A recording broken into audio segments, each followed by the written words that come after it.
你想成为百万富翁吗？只需要你答对15道题，那你就是让人仰慕的大富豪。百万富翁是无数人记忆中经典的问答游戏节目，当年在香港、澳门地区播出时收视极高，甚至一度超越香港小姐竞选。节目规则简单清晰，从报名表中选出10名参赛者，抢答环节按正确顺序排列答案，速度最快者可挑战100万奖金。奖金共15题，第一题1000元，答对全部题目可获最高100万，设有8000元和6万元2条保险线，超过保险线后答错也能拿走对应保险线奖金。参赛者遇难题可使用50%，打电话求助智囊团，询问现场观众3个锦囊，每个锦囊仅限1次。这档节目并非原创，而是本港台从英国 ITV 电视台购买版权，几乎1比1复刻，仅奖金跨度略有差异。台湾也曾推出类似节目《超级大富翁》，由郑秀文主持，英版与港版规则一致，但最高奖金为100万英镑。2000年时，100万英镑与港币相差10几倍，巨额奖金吸引无数人参赛，可真正能拿走全额奖金的人寥寥无几。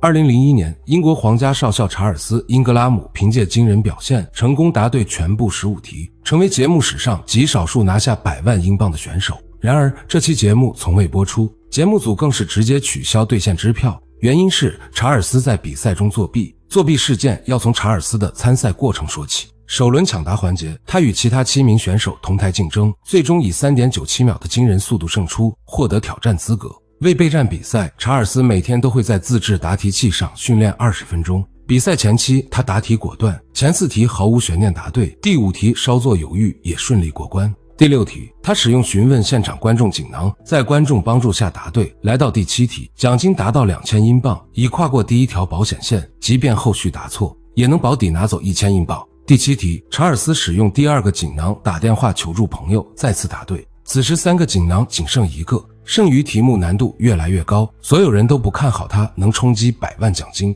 巧合的是，导播此时宣布当日录影结束，这档节目并非一次性录完，查尔斯的100万挑战被分成了2天进行。第2天继续比赛，查尔斯从第8题开始，奖金已达4000英镑。面对主持人提问，他声称自己的策略是慢慢来，更保守，而正是这个慢慢来藏着整场作弊的关键。第10题是流行音乐题，查尔斯表示不擅长，用掉最后一个50%锦囊，剔出2个错误选项后，他最初认定答案是 A， 可突然改口称自己在家刷题时直觉大多错误，最终改选 D 并答对。节目组回看录像时发现异常，查尔斯改口前，赛场内传来一声清晰的咳嗽声，后续题目作弊痕迹愈发明显。此时查尔斯已答对10题，越过第2条保险线，保底可拿32000英镑。没有锦囊后，他每道题都故意把4个选项逐一念出，而每当念到正确答案，赛场内就会立刻传来一声咳嗽，念到错误选项则毫无动静。涉及50万英镑的第14题，查尔斯明知答错会从25万英镑奖金跌至32000英镑，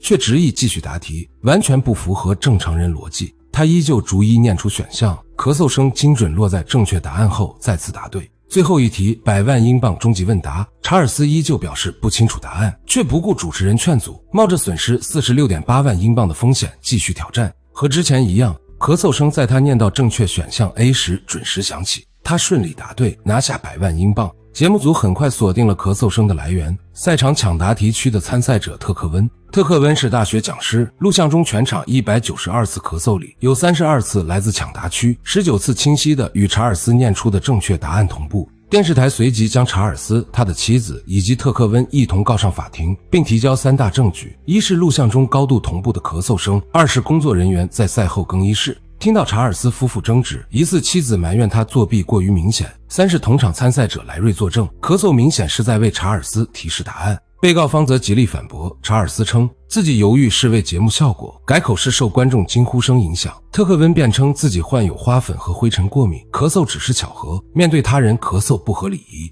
才会转向主持人方向。至于比赛前一晚2人的通话，他们解释是同属节目智囊团，只是互相鼓励。此外，辩方指出，法庭播放的录像是节目组刻意放大特克温咳嗽，剔除其他杂音的版本。现场环境嘈杂，查尔斯根本无法分辨哪声咳嗽是提示。现场主持人也表示未察觉异常咳嗽，但法院最终认定3人欺诈罪名成立。查尔斯夫妇被判18个月监禁，缓刑2年；特克温被判12个月监禁，3人各罚款15000英镑，外加诉讼与辩护费用，总计支出11.5万英镑，算是用钱换取了自由。屋漏偏逢连夜雨，同年年底，查尔斯又卷入保险欺诈案，被保险公司起诉。接连2起丑闻让服役16年的他被陆军委员会强制免去少校职务，虽保留养老金，却很快陷入破产危机。时至今日，查尔斯依旧坚称自己没有作弊，仍在寻求上诉翻案。他已成功撤销妻子的部分罚款和诉讼费，夫妻2人的辩护费用也从 2.5 万英镑降至5000英镑，